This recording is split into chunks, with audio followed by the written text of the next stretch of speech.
Hello भाई, मैं हूं अंकित। आज हम फुल कंपैरिजन करने वाले हैं हीरो की न्यू ग्लैमर एक्सटेक और बजाज की पल्सर 125 में। दोनों ही बाइक 125 सीसी सेगमेंट में आती है लगभग सेमी प्राइस के साथ और दोनों ही बाइकों के लुक और डिजाइन में काफी डिफरेंट और साथ ही उनके फीचर्स में भी काफी डिफरेंट है। तो वही आज की इस वीडियो में हम जानेंगे। तो सबसे पहले कंपेयर कर लेते हैं इन दोनों बाइकों का वेरिएंट और कलर ऑप्शंस। तो ग्लैमर एक्सटेक में 2 वेरिएंट्स आते हैं 3 कलर ऑप्शन के साथ और पल्सर 125 में 4 वेरिएंट्स आते हैं 6 कलर ऑप्शन के साथ। यहाँ पे आपको पल्सर 125 में थोड़ा सा ज्यादा कलर ऑप्शन मिल जाता है और दोनों ही बाइकों में आपको ज्यादा ग्राफिक्स देखने को नहीं मिलता। और अब इन दोनों बाइकों का इंजन स्पेसिफिकेशन कंपेयर कर लेते हैं। तो ग्लैमर एक्सटेक में 124.7 सीसी का 4 stock air cooled exchange fuel injection engine आता है और पल्सर 125 में 124.4 सीसी का 4 stock 2 volt twin spark DTSI electric fuel injection engine आता है।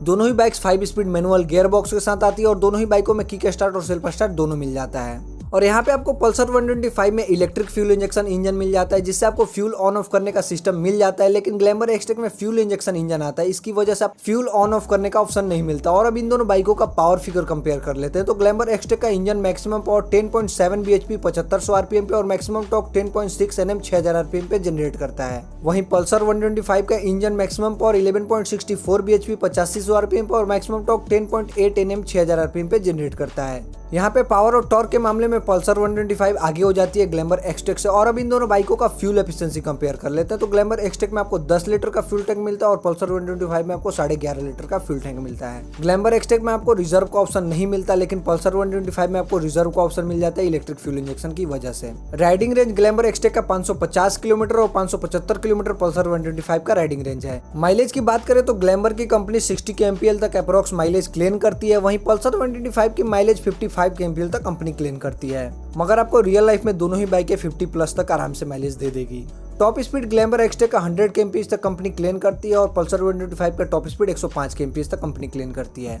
और अब इन दोनों बाइकों का ब्रेकिंग सिस्टम कंपेयर कर लेते हैं। तो ग्लैमर एक्सटेक में IBS की ब्रेकिंग सिस्टम दी गई है और पल्सर 125 में CBS की ब्रेकिंग सिस्टम दी गई है। दोनों का नाम अलग अलग है लेकिन काम एक ही है। ग्लैमर एक्सटेक के फ्रंट में 130 mm का ड्रम मिलता है और ऑप्शन में 240 mm का डिस्क मिल जाता है और रियर में 130 mm का ड्रम मिल जाता है। और पल्सर 125 के फ्रंट में 170 mm का ड्रम मिल जाता है और ऑप्शन में 240 mm का डिस्क मिल जाता है और रियर में 130 mm का ड्रम मिल जाता है। यहाँ पे आपको दोनों ही बाइकों में ड्रम वेरिएंट में थोड़ा सा डिफरेंट मिल जाता है, लेकिन डिस्क वेरिएंट में दोनों ही बाइकों का ब्रेकिंग सिस्टम बिल्कुल सेम है। और अब इन दोनों बाइकों का टायर साइज कंपेयर कर लेते हैं। तो ग्लैमर एक्सटेक में 18 इंच का ट्यूबलेस टायर आता है और पल्सर 125 में 17 इंच का ट्यूबलेस टायर आता है। ग्लैमर के फ्रंट का टायर का प्रोफाइल 80/100 R18 है और रियर का टायर का प्रोफाइल 100/80 R18 है। वहीं पल्सर 125 का फ्रंट का टायर का प्रोफाइल 80/100 R17 है और रियर का टायर का प्रोफाइल 80/90 R17 है। यहाँ पे आपको टायर साइज में भी थोड़ा डिफरेंट मिल जाता है इन दोनों बाइकों में। और अब इन दोनों बाइकों का सस्पेंशन कंपेयर कर लेते हैं। तो ग्लैमर एक्सटेक में आपको टेलीस्कोपिक फॉक सस्पेंशन मिलता है फ्रंट में और रियर में 5 step adjustable hydraulic shock absorber suspension मिलता है। वहीं पल्सर 125 के फ्रंट में टेलीस्कोपिक सस्पेंशन मिल जाता है और रियर में ट्विन गैस शॉक सस्पेंशन मिल जाता है। दोनों ही बाइक्स का सस्पेंशन काफी बढ़िया, आपको अच्छा खासा कंफर्टेबल मिल जाएगा लॉन्ग राइड पे भी शॉर्ट राइड पे भी। और अब इन दोनों बाइकों का डायमेंशन कंपेयर कर लेते हैं। तो ग्लैमर एक्सटेक का कर्वेट ड्रम वेरिएंट का 122 kg और डिस्क वेरिएंट का 123 kg है। वहीं पल्सर 125 का कर्वेट 140 से 142 kg तक है। ओवरऑल लेंथ की बात करें तो 2051 mm लंबाई है ग्लैमर एक्सटेक की और 2055 mm लंबाई है पल्सर 125 की। ओवरऑल विड्थ की बात करें तो 743 mm चौड़ाई है ग्लैमर एक्सटेक की और 755 mm चौड़ाई है पल्सर 125 की। ओवरऑल हाइट की बात करें तो 274 mm हाइट है ग्लैमर एक्सटेक की और 260 mm हाइट है पल्सर 125 की। व्हील बेस की बात करें तो 1273 mm का व्हील बेस मिलता है आपको ग्लैमर एक्सटेक में और 1320 mm का व्हील बेस मिलता है आपको पल्सर 125 में। ग्लैमर एक्सटेक में ग्राउंड क्लियरेंस मिलता है 180 mm का और पल्सर 125 में 165 mm का ग्राउंड क्लियरेंस मिलता है। ग्लैमर एक्सटेक की सीट हाइट है 793 mm और 790 mm सीट हाइट है पल्सर 125 का। यहाँ पे आप दोनों ही बाइकों का डायमेंशन देख सकते हैं। और अब इन दोनों बाइकों का फीचर्स कंपेयर कर लेते हैं। तो ग्लैमर एक्सटेक में IBS की ब्रेकिंग सिस्टम आती है और ग्लैमर एक्सटेक में CBS की ब्रेकिंग सिस्टम आती है। दोनों ही बाइकों में ABS का ऑप्शन नहीं आता।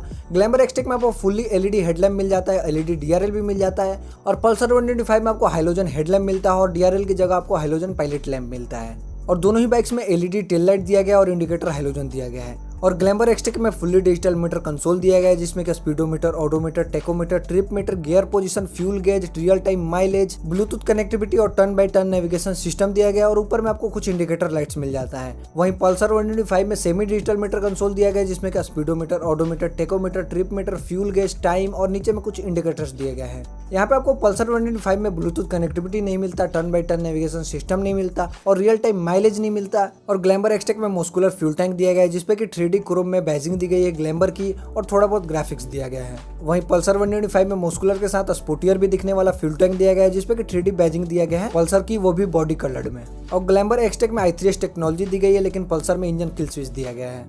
और ग्लैमर में स्प्लिट एलो व्हील मिल जाता है लेकिन ग्लैमर में नॉर्मल एलो व्हील मिलता है। और ग्लैमर एक्सटेक में सिंगल सीट दिया गया, स्प्लिट सीट का ऑप्शन नहीं आता, लेकिन पल्सर में आपको सिंगल सीट के साथ स्प्लिट सीट का भी ऑप्शन मिल जाता है। और ग्लैमर में आपको इंजन काउल कवर नहीं मिलता लेकिन पल्सर 125 में आपको इंजन काउल कवर मिल जाता है जो कि काफी प्रोटेक्ट करता है इंजन को। और ग्लैमर एक्सटेक में side stand engine cut off मिल जाता है लेकिन पल्सर 125 में ये सिस्टम नहीं दिया गया है। और साथ ही आपको ग्लैमर में बैंक एंगल सेंसर मिल जाता है, इनबिल्ट USB चार्जिंग पोर्ट मिल जाता है, लेकिन पल्सर में आपको ये सब नहीं मिलता। और ग्लैमर एक्सटेक में ब्लैक एग्जॉस्ट के साथ ब्लैक कवर दिया गया है लेकिन पल्सर 125 में ब्लैक एग्जॉस्ट के साथ क्रोम कवर दिया गया है। और पल्सर में आपको रियर हगर मिल जाता है लेकिन ग्लैमर एक्सटेक में आपको रियर हगर नहीं मिलता।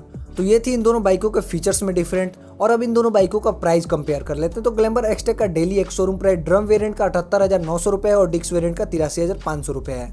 वहीं डेली ऑन रोड प्राइस की बात करें तो ड्रम वेरिएंट का 90,900 रुपए तक चली जाती है और डिक्स वेरिएंट का 95,900 रुपए तक चली जाती है। और पल्सर 125 का डेली एक शोरूम प्राइस 77,843 रुपए से शुरू होकर 87,469 रुपए तक चली जाती है और ऑन रोड प्राइस 90,722 रुपए से शुरू होकर 1,0873 रुपए तक चली जाती है। यहाँ पे आपको दोनों ही बाइकों के प्राइस में लगभग 5 से 6,000 रुपए का डिफरेंट मिल जाता है। अगर आपको थोड़ा स्पोर्टियर बाइक चलानी पसंद है, फीचर से कोई मतलब नहीं है, तो आप पल्सर 125 की तरफ जा सकते हैं। वहीं अगर आपको कम्यूटर सेगमेंट में फुल्ली फीचर्स लोडेड बाइक चाहिए तो आप ग्लैमर एक्सटेक की तरफ जा सकते हैं, क्योंकि आज के डेट में ग्लैमर एक्सटेक के जैसा फीचर्स कोई कंपनी प्रोवाइड नहीं कर रही है। ये बाइक 125 सेगमेंट में काफी अच्छा ऑप्शन बन गया है। तो आपको इन दोनों बाइकों में से कौन सा बाइक पसंद है या फिर कौन सा बाइक लेना चाहते हैं, कमेंट करके जरूर बताएं। अगर आपने अभी तक बाइक्स रिव्यू पॉइंट चैनल को सब्सक्राइब नहीं किया तो बाइक से जुड़ी हर एक जानकारी पाने के लिए चैनल को सब्सक्राइब कर लें। वीडियो देखने के लिए आपका धन्यवाद।